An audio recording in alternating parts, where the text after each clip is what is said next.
Mang kin lo pinia nei min pha zalin ka ke pain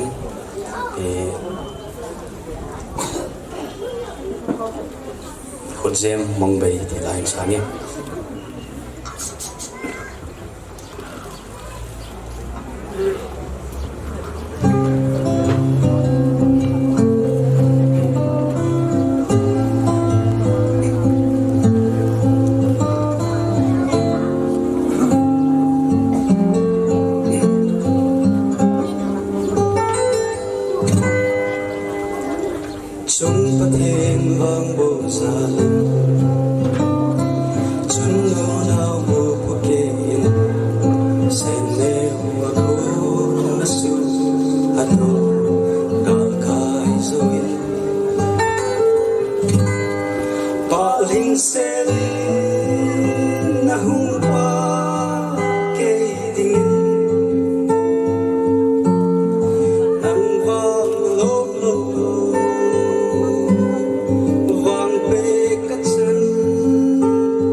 Rồi là ngay tại hiện xã biểu